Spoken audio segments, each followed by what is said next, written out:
দর্শক, আজকের ভিডিওটি একদমই ব্যতিক্রম একটা ভিডিও। আজকের ভিডিওতে আমি যে দৃশ্যগুলো আপনাদেরকে দেখাবো, যেই তথ্যগুলো জানাবো, সেগুলো কিন্তু আপনারা অন্য কোথাও পাবেন না। এই ভিডিওটি পুরোপুরি দেখতে থাকুন। এই ভিডিওটি পুরোপুরি দেখার পর আপনারা অনেক অজানা তথ্যগুলো জানতে পারবেন। শুরুতে দেখতে পাচ্ছেন এটা একটা পাহাড়ি সাদা কবুতরের খামার। পাহাড়ে তো অনেক ধরনের খামার হয়, যেমন গরু, ছাগল, হাঁস, মুরগির, যেগুলো সম্পর্কে আমরা জানিই না।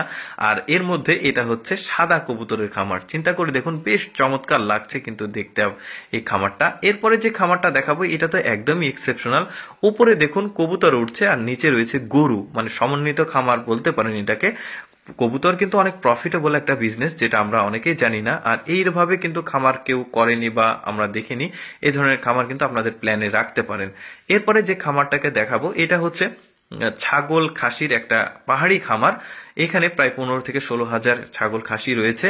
আর এদের তেমন খামারের মানে খাবারের জন্য এদেরকে খরচ করতে হয় না, কারণ পাহাড়ে অনেক গাছ গাছালি লতা পাতা থাকে। এরা ওগুলোই ম্যাক্সিমাম খেয়ে আসলে এরা বড় হয়। বেশ চমৎকার ব্যাপার। এরপরে একটা খাসি এবং ছাগল দেখায়, যেটা পৃথিবীর মধ্যে একদমই এক্সেপশনাল।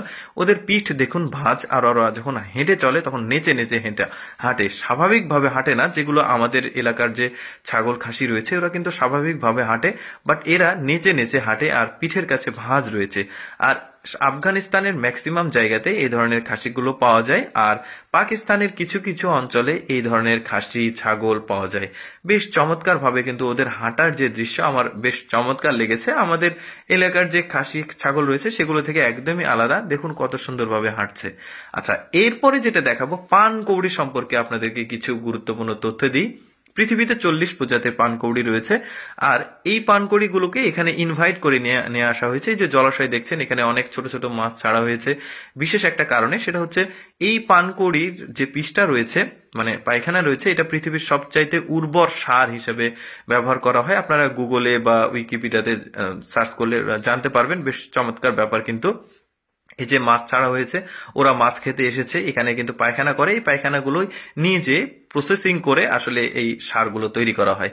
এরপরে যে দৃশ্যটি দেখছেন এটা কিন্তু একদমই একটু এক্সেপশনাল, বলার কিছু নাই বর্ণনা দেওয়ার হাঁস সম্পর্কে। মানে দেখুন কত দূর থেকে বাঁকা হয়ে সাপের মতো আঁকা বাঁকা হয়ে আসছে। বেশ চমৎকার। এরপরে যে মাছটিকে দেখাবো, এটা মাছটার নাম হচ্ছে জাপানিজ কই কার্প। আমাদের দেশের মানে যে অনেকে জাপানি মাছ বলে, অনেকে কিন্তু আবার কার্ফু মাছ বলে। ওই মাছ না, ওই রকম দেখতে। এই মাছগুলো পৃথিবীর সবচেয়ে দামি মাছগুলোর মধ্যে একটা, কারণ প্রায় এক পিসের দাম 10,000 পর্যন্ত হয়। আপনারা যদি ইউটিউবে গুগলে সার্চ করেন জাপানিজ কই কার্প মাছের দাম, তাহলে কিন্তু সত্যতা জানতে পারবেন। তো যাই হোক, আমি সবসময় চেষ্টা করি আপনাদেরকে এক্সেপশনাল তথ্যগুলো জানাতে। এইরকম এক্সেপশনাল ভিডিও দেখতে আমাদের লেটস গো ফেসবুক পেজটি ফলো রাখুন। আজকের ভিডিওটি কেমন লাগলো কমেন্ট করে জানাবেন।